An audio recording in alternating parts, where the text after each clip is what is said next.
Honorable Chairman, sir, and distinguished delegates, I wish you all a very good day. By way of introducing me, I inform you that I am Dr. Gautam Kumar Bera, a social cultural anthropologist, and I was the Tagore National Fellow of the Ministry of Culture, Government of India. I'll be speaking on the shifting paradigms of the tribal development in India. To begin with, honestly speaking, the theme of tribal development in India seems to be too broad an aspect, and it is very difficult to address the same with any delimitation of the jargon of academics or otherwise, since in India the tribal population have been under the process of transformation over a long historical period covering about 3 centuries. The theme exists in this country over the last 75 years of its independence, both as a theoretical discourse as well as a practice with administrative sanction from the Union Government of India. Hence, it is marked by the subject of boundaries and margins based on 3 paradigms: historical, demographic, and the last one being the indicator of national development, which has both contesting opinions and contesting claims. All these en masse have assumed a variety of forms, discrete or continuous, among other national parameters, quite often been discussed at different levels of national institutions, including the floor of the Indian Parliament. The observations can obviously contribute to general theories of social processes. This may not be seen in a literary sense, but instead be viewed that the social processes are associated with the nation's development in realistic forms. At the same time, one should also take into account that when the nascent nation was idealizing nation building, there was a concern for the tribal population too, who contributed much to India's freedom struggle, albeit in a different manner, that bears testimony to the heroism in this soil. A host of tribal movements across the country attest to their heroic struggle against the feudal lords like zamindars, moneylenders, and colonial rulers against social oppression and economic exploitation. However, since the colonial times, the tribals of India, as the indigenous population of the country, have been under the serious threat of transformation. Things started crystallizing at the nascent state of our nationhood, but even after the 7.5 decades of independence of nation, the issues remained almost in the same state of affairs. The first issue relates to the notion of tribe. What exactly a tribe means to all in India? The term got popularized during the colonial era as a social construct, more as a category of people than their real social and cultural existence. Traditionally, colonial ethnographers and anthropologists have quite frequently considered the tribals of India to be evolutionary preliminaries who are detached from the mainstream of the society and development of civilization. Keeping in tune with the Victorian evolutionary ideas, colonial administrator turned ethnographers saw the tribal population of India as a remnant of survival from what may be called the infancy of the society. They have also been referred to as a cluster of people living beyond the boundaries of the Varna order, and also been referred to as Pancham, meaning people beyond the margin of the fourfold Varna order. But in anthropological literature, we find that the tribe is characterized by the feature of being an isolated ethnic group with a common language, territory, social customs, economy, political organization, belief in supernaturalism, and so on. The colonial rule of 200 years brought both tribes and non-tribes under a common politico-administrative authority, with a few marginal exceptions here and there, subjecting everyone to the same legal framework, regulations, and administration. The economic order comprising land, labor, and the market system, with both credit and commodity, was brought under the common canopy. Hence, tribes become a part of the larger socio-economic Indian society, which threatened their control over land, forest, and other resources. The emergence of the middle class, elitism, and the class of nouveau riche brought them under the twin colonialism, the British at the superstructure and the non-tribal population as the base. Probably this was the first major step towards the process of tribal transformation as a never-ending process. Now let us look into the world from the pages of history.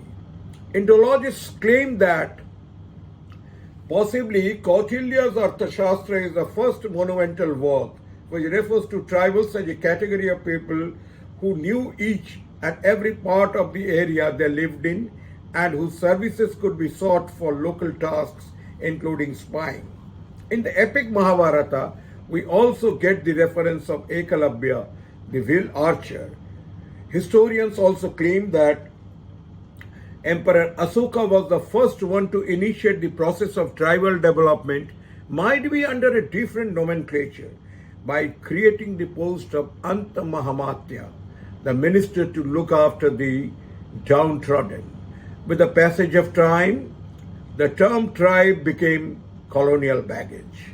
In India, we have another term, scheduled tribe, by virtue of the 1950s framed Lokur Committee identification, which becomes scheduled on the basis of certain characteristics, such as primitive traits, distinctive culture, shyness of contact with the public at large, geographical isolation and backwardness, social and economic. With this, the constitutional benefit is bestowed to them with all provisions of inclusion and exclusion under Section 1 and 2 of the Article 342 of the Indian Constitution. These 5 parameters are the benchmarks of transformation of a tribe to become a scheduled tribe even today, after 75 years of our national independence, when our tribal brethren are occupying the highest echelons of the society, including the posts of the executive head of the nation, state, administration, military, academics, and so on. Hence, despite such processes of tribal transformation in India, our developed nation could not transform the characteristic features that bear primordiality of its own bureaucratic kind. Historically speaking, the term schedule first appeared in 1928 in the Simon Commission, followed by framing the term strictly for administrative purposes in 1935, when the Government of India Act was passed to provide legal recognition to the lists or schedules of castes and tribes that was marked out for special treatment by the state. But it was until 1950, after the acceptance of the Constitution of India, the first order of the acceptance of scheduled tribes in a comprehensive manner was floated at the House of the Parliament. Hence, in India, tribals comprise those groups of people who, by virtue of the declaration by the Honorable President of India, are notified as scheduled tribes. However, the contesting claim begins at the level of tribe vis-a-vis scheduled tribe dichotomy, both at the level of enlistment as well as enumeration. Show the population strength of 104 million with 8.61% by 705 scheduled tribes as per the 2001 census is debatable at any academic forum, particularly when the residentship of an individual supersedes citizenship of the same. The Indian Constitution became the Bible to draw the tribals from the relative isolation and social backwardness to formally integrate them into the larger network of Indian society. Such biblical injunction created provisions to head towards an inclusive society, providing an opportunity for the same rights and status equal to all in the form of citizenship right. Such a status entitles an individual to full membership in a community, conferring a host of rights and obligations on an individual. Probably this process of transformation was another step towards the world of hierarchy and inequality. The tribals, along with Dalits, were provided with certain special rights and privileges, which other citizens were not entitled to in the hierarchic society. It aimed at compensating certain social disabilities and age-old discriminations, either for historical reasons or otherwise, allowing their passage towards a common share in the participation of social institutions. This was the first major step towards implementation of affirmative action programs that tried to ameliorate the problems faced by disadvantaged groups. The additional affirmative programs aimed at improvement of economic and social conditions with the assumptions that firstly to integrate them into the mainstream society and secondly, if at all, to integrate them into the larger network of society. This was the follow-up phase of tribal transformation in India. The second issue relates to the notion of education versus illiteracy as a facet of development policy and empowerment of the population. In India, we do not have any demographic or statistical data on education, either at the macro or at the micro level. However, we have macro data on literacy, where 0 to 6 years of the population is excluded. It therefore presumes that currently our nation has only 73% literate population, all of whom are above 6 years of age. It leads us to the conclusion that 13.58% of the 0 to 6 populations of India are illiterate. While computing data on 0 to 6 populations of the scheduled tribe, we find 16.0601% of them are illiterate in India. Hence, demographically, we use the term most literate state or least literate state and not most educated or least educated. This shift of paradigm leads to the contesting claim, belittling the contesting opinion between literacy vis-a-vis education dichotomies, one of the most important arenas to understand development. Finally, the concept of development, like its kindred notion of growth and modernization, has its historical and intellectual roots in the period of major social changes, which can be put under the umbrella term Great Transformation, that is synonymous with social progress. While development resulted in many cases as a process of social change, transforming the traditional social structure, it could not result in change in a desired direction within a stipulated time. This field therefore remains an untidy collection of competing theoretical paradigms and policy objectives. Though the basic premise of the concept of development can be contested at varying levels, it is felt that the implications may be drawn from the point of view of the user. It may eradicate the problem of bringing together disciplines whose theoretical interests, methodologies, epistemologies, and scientific milieu are strikingly different. So there is no common consensus for defining the term development, which however may be delineated as change in a desired direction within a stipulated time. The parameters of development are based on macro data like census or national sample survey, where anthropologists, sociologists, economists, demographers, and planners all differ among themselves with contesting claims that the data analyzed by each one of them is correct in regard to parameters like developed, developing, and underdeveloped. So a nation with one boundaries has several margins. Hence, despite having concepts like community development or tribal development, we land at the misnomer and finally succumb to development as perceived by administrators. This also shows the analytical possibilities of longitudinal studies like both decadal census and periodical sample surveys conducted by large-scale national institutions, which is something like particular strength of national ethnography. However, census embodies the principle of without omission and deletion, whereas a sample survey is a methodological tool of statistics conducted on a limited sample. The point that we are making here goes rather beyond the arguments expressed in the contested commons conversations over ages, ranging over arguments many of which are familiar ones, about the strengths and weaknesses of macro research based on survey data, sometimes using econometric techniques and favored by many economists, as opposed to micro research drawing on ethnography, favored, not exclusively so, by anthropologists. Looking at from a purely objective prism, therefore, there is an overwhelming responsibility, including loss of social mobility. This leads us to the certain epistemological issues that you like to address here. Therefore, the defense of macro data is a conjecture of much wider processes and relationships.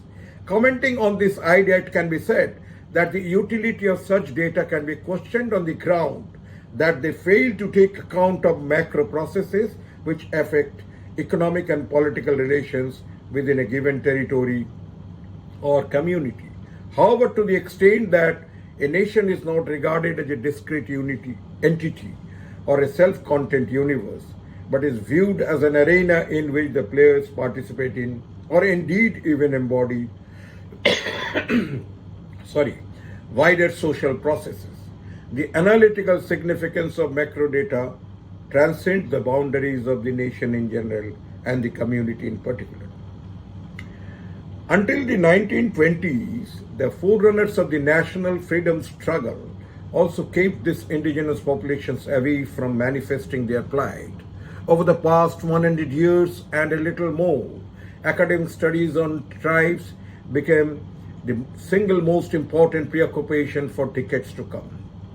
Almost for half a century or even more, several luminaries contributed substantially to the academic discipline of tribal studies to understand the tribal world from an insider's perspective, employing the methodological tool of participant observation.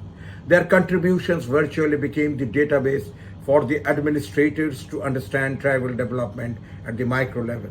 Their debates became the bone of contention between conservatives and progressives, traditionalists and reformers, and their valuation became the mode of observation. I would like to argue here that through such studies, anthropologists acquired relevance for themselves and for their discipline with subspecialties by participating in a national project. Using more or less similar kinds of theoretical frameworks and methods of data collection, social cultural anthropologists studied tribes in different parts of the subcontinent and produced a picture that had many similarities in the way social life was organized in a typical Indian village. It reflected India in microcosm, and the social structure of tribal India established the socio-cultural identity of India as an undisputable empirical reality. The emergence of the new states, following decolonization during the post-war period, for India it was independence from 200 years of colonial rule. There had been an important influence on research priorities in the social sciences. The unifying nature of such studies underscored the unity of Indian civilization. It too constructed a picture on the basis of which the Indian state and its planners were able to work towards its development and modernization. It also developed further analytical possibilities of longitudinal studies in a dual capacity, like the ethnographic study on tribes and extension as this study. Thank you very much. Thank you all for your patient hearing.